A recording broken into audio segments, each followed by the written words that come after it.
In this Warmaster video we are going to take a look at the Empire. The Empire was the original Warmaster army, which is why it appears first in the Armies book. The Empire is a human faction, and it represents the most powerful human nation in the old world. The Empire is loosely based upon the Germanic Holy Roman Empire from our own medieval period, and the Empire army includes an interesting blend of armoured knights, disciplined soldiers, and primitive firearms, which is exemplified by the imperial motto Faith, Steel, and Gunpowder. The fantasy element of the army can be represented by their battle wizards, who are trained by the Imperial Colleges of Magic and used as living weapons on the battlefield.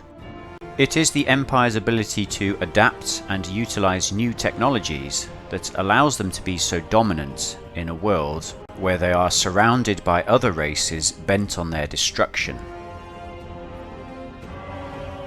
The Imperial calendar dates back over 2,000 years and begins with the founding of the Empire by Sigmar Heldenhammer. The Empire at that time was a wild land, peopled by several warring human tribes, constantly in conflict with the greenskins that infested the land. Sigmar was able to confederate the native human tribes under his leadership, and their combined forces succeeded in driving the orcs and goblins out of the old world, culminating with the great slaughter of the first battle of Blackfire Pass. Sigmar also forged an alliance with the dwarfs, who gifted him his magical warhammer Galmaraz. It is Sigmar's warhammer which lends its name to the game and the world in which Warmaster is based. The Empire is situated in the northern part of the old world, between the Grey Mountains in the west and the World's Edge Mountains to the east. The Empire is a heavily forested land, divided by several mighty rivers, which also form the major avenues of trade and communication. The southern regions of the Empire are mainly cultivated lands, which provide the imperial populace with much needed food and resources. The Empire boasts numerous fortified cities and countless villages and farmsteads, providing a ready supply of recruits. The Empire is divided into several different provinces, each with their own unique history, traditions, and culture. Each province is governed by an elector count, who is responsible for raising and maintaining a standing army of state troops. The elector counts also collectively determine who will be elected emperor and granted governance of the entire empire. The current emperor is Karl Franz, the Prince of Reichland. The history of the Empire is littered with conflicts, both between warring elector counts and also the various enemies that threaten the Empire from beyond its borders or from within. Promises of power have led many imperial citizens to succumb to the forces of chaos and take up arms against their countrymen. Other threats to the security of the Empire come from the trackless forests, where countless beastmen and goblin tribes still dwell. The Empire's northern borders are periodically threatened by Norse marauders or the ever-present threat of a chaos invasion, whilst to the east the cursed province of Sylvania is home to the vampire counts, who seek to carve out their own undead empire. The Empire's many enemies are kept at bay by the discipline and loyalty of the state troops, and the majority of any Empire army will be comprised of units of melee infantry and missile infantry. The nobility of the Empire provides the Empire army with heavy cavalry in the form of knightly orders, whilst bands of religious fanatics provide effective shock troops. The Imperial Gunnery School supports the Imperial Army by providing numerous heavy artillery pieces. On the tabletop, the Empire Army is represented by numerous units of infantry, complemented by an excellent choice of cavalry units, and supported by the best artillery in the game. And this allows the Empire General to utilise a combined arms approach, with several components in the army working together to achieve victory.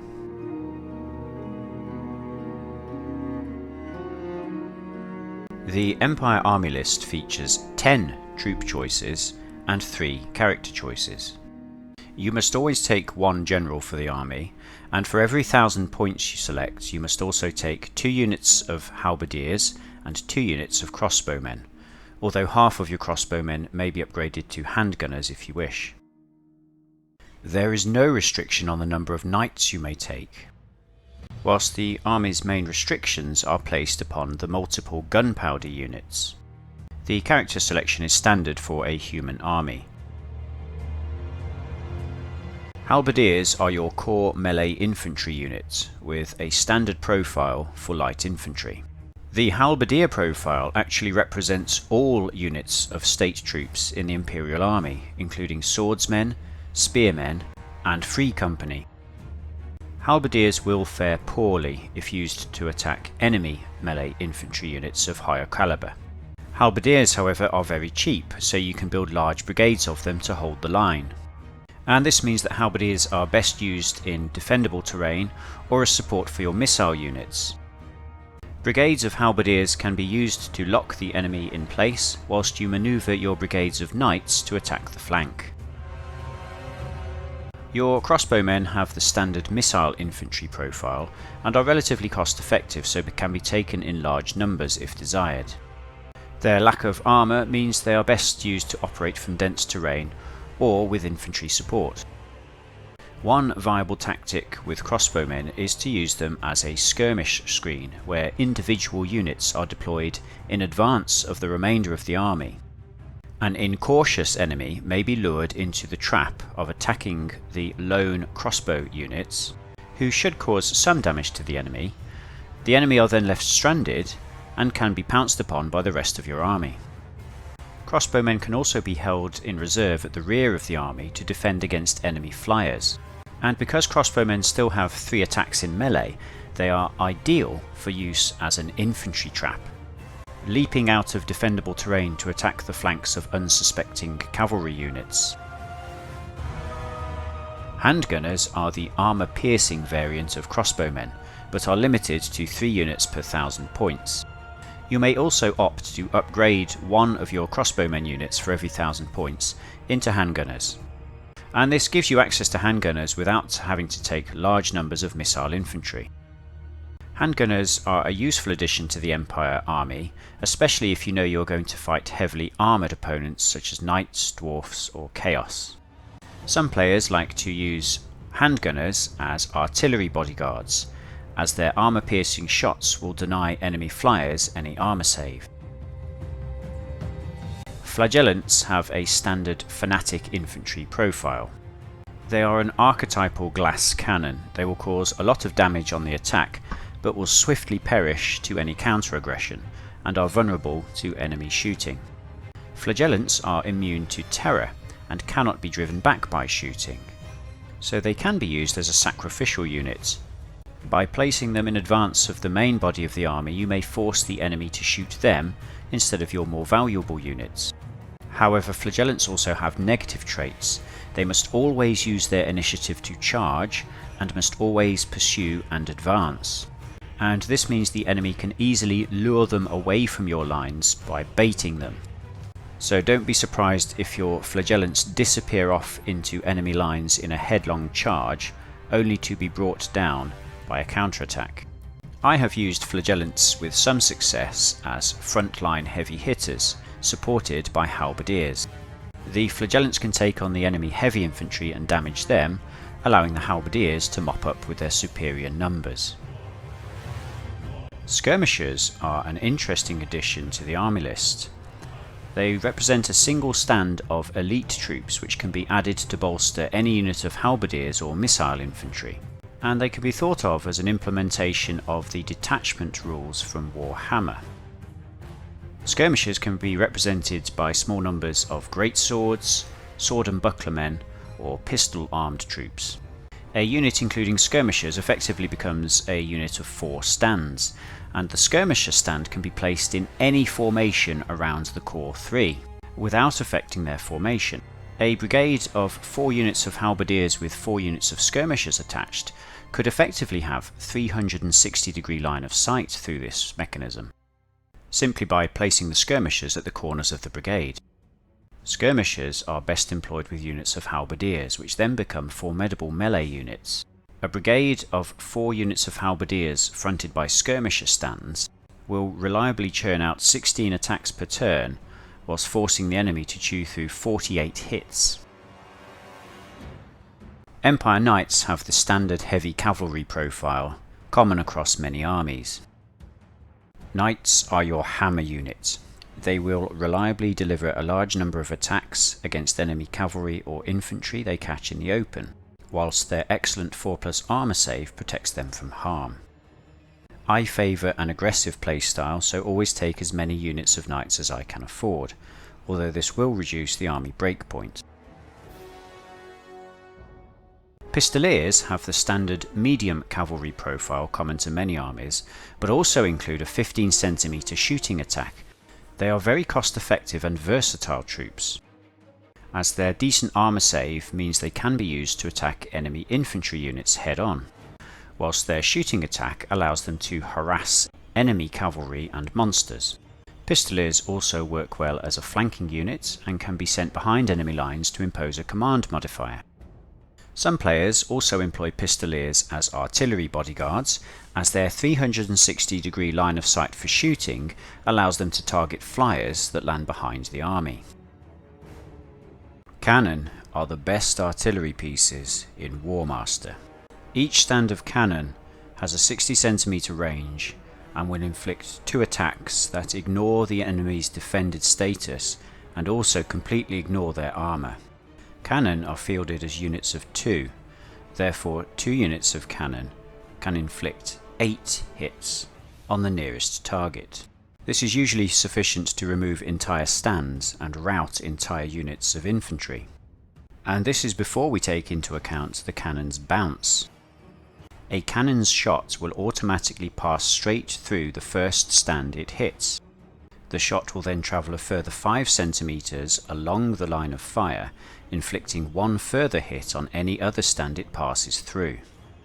This means a unit in column formation can potentially suffer up to 4 attacks per cannon, or 16 from a unit of 2. This makes cannon extremely useful for removing the enemy's heavily armoured threats, such as monster units, knights, or heavy infantry. The Empire General must therefore protect his cannon at all costs, and many Empire players will support their cannon brigade with other units that can deter enemy charges or blinker their line of sight. The Hellblaster is a medium-ranged armour-piercing artillery piece. It inflicts more hits upon the enemy the closer they are.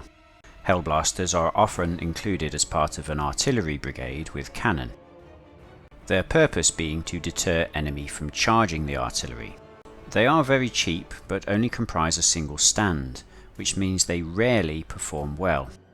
However, their use as a psychological deterrent is very strong, as they have the potential to inflict up to 8 hits on an enemy charging them in the front, although they also have the chance to misfire and do nothing. The steam tank is a unique machine option for the Empire army list. It has an excellent armour save and the same missile power as a unit of handgunners. The downside is that it must always be given a separate order and can break down. The 2 best uses for steam tanks are to block enemy cavalry charges and to draw enemy missile fire away from the rest of the army. The steam tank always counts as defended, so enemy chargers will gain no charge bonus and have to hit it on a 5+. This, combined with the machine's defensive fire and its excellent armour save, is usually sufficient to bounce even the most determined enemy charge. The steam tank can also be deployed in advance of the main army, so the enemy must target it with its missile fire. The steam tank cannot be driven back or routed by enemy shooting, so can reliably be used to absorb all the enemy's missile fire with impunity. The exception to this rule is when the enemy have access to their own cannon, as cannon completely ignore all the steam tank's defensive capabilities. The Empire General has a command value of 9 and adds 2 attacks to any combat he joins. This is the standard general profile common to the vast majority of armies in the game. Use your general to issue the key orders in your turn that will result in a decisive action being completed. The Empire Hero also has a standard profile with a command of 8 and adding 1 attack to any combat he joins. Use your heroes to keep your brigades moving. Heroes are also an excellent choice for riding a Griffin mount. The Griffin is a standard terror-causing flying monster mount, which is common across many armies in Warmaster. Heroes riding Griffins are a very good way of tipping a key combat in your favour, and work best when used in conjunction with units of knights. Wizards have the standard profile for human wizard characters. They have an average command value of 7 and add no attacks to combats. My advice is always use your wizards to cast spells first and give orders second. Although due to their low command range of 20 centimeters, it can be quite hard to keep your units close enough to a wizard to receive his orders. As your wizard's spells only have a range of 30 centimeters, you are also going to need him to stay quite close to where the action is. One wizard in the army may be mounted on a war altar to represent the Grand Theogonist. This will give you a one-time boost to a single spell, and also adds an attack in combat. However, the main reason to include a war altar is simply because the model looks fantastic. Empire Wizards have a very useful spell list which complements the army well.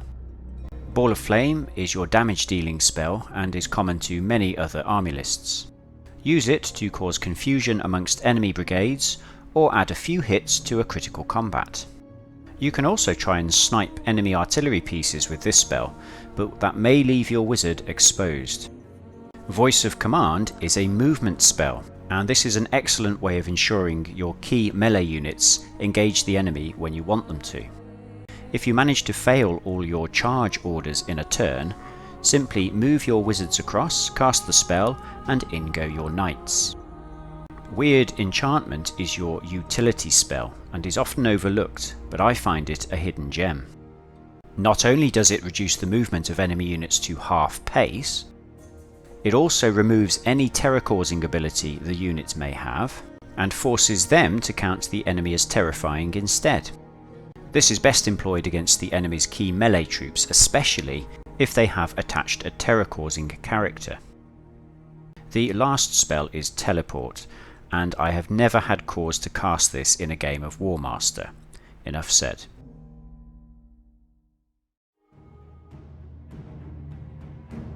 My Empire playstyle is very aggressive, and the list I will take to tournaments emphasises Knights, Flagellants, Griffins and Cannon. The Cannon are used to force the enemy to come to you.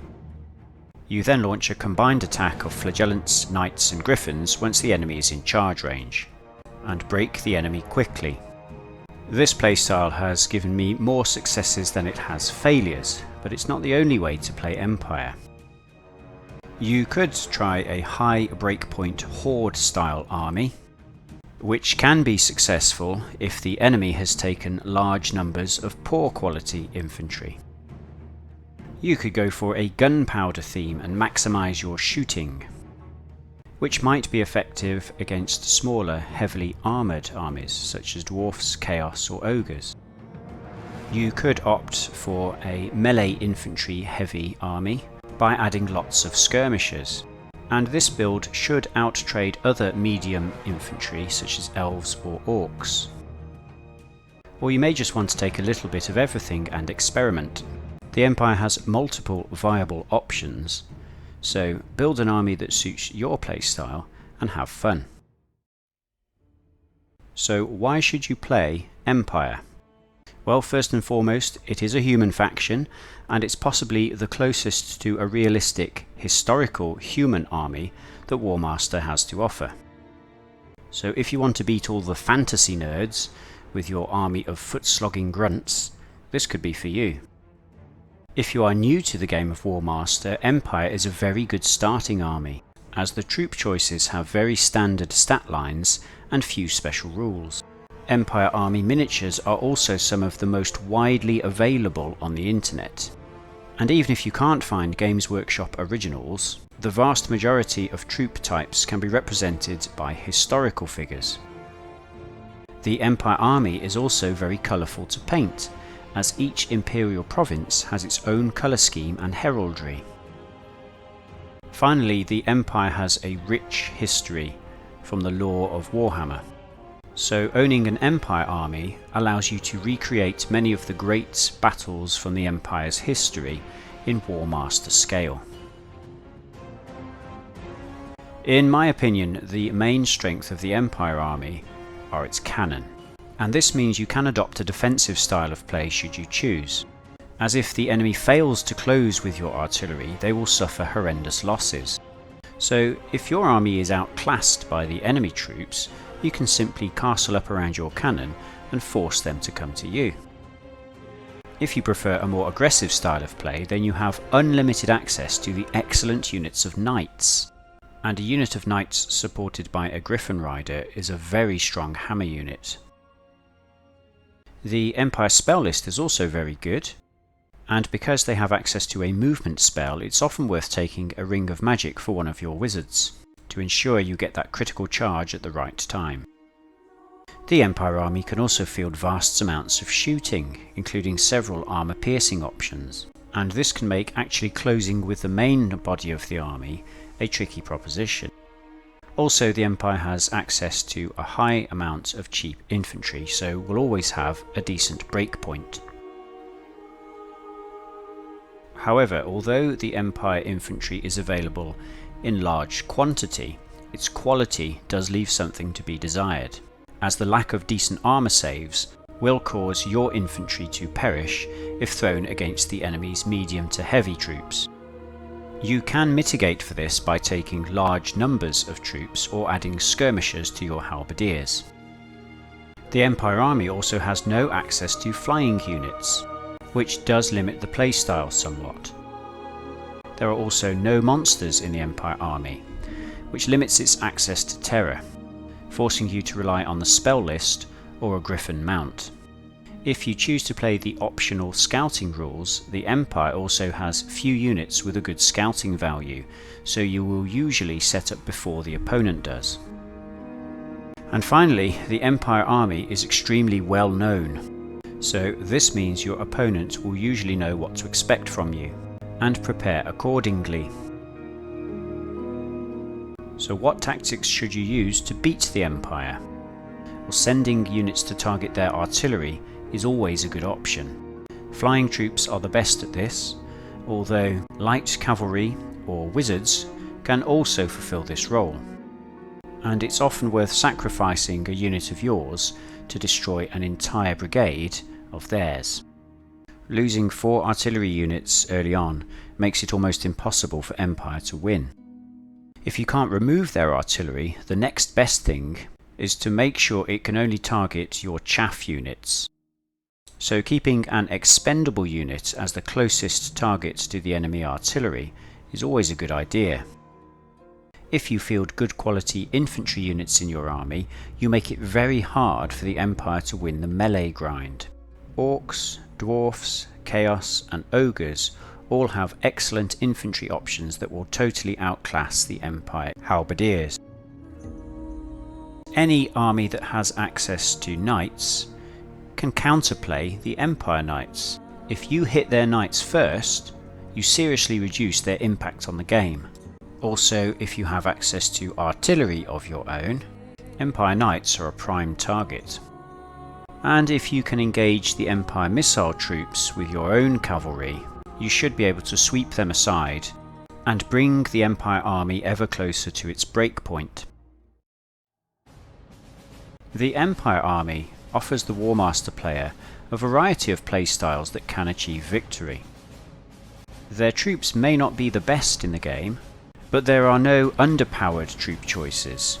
Every unit has its place and they work very well as a combined arms force. Hopefully this video has given you the inspiration to lead your own Imperial army to victory. Summon the Elector Counts! Yes, it is time. Who calls? I am Karl Franz. Many call me Emperor. I trust our dealings will bear fruit. You dare to presume by coming before me! This action does not have my consent.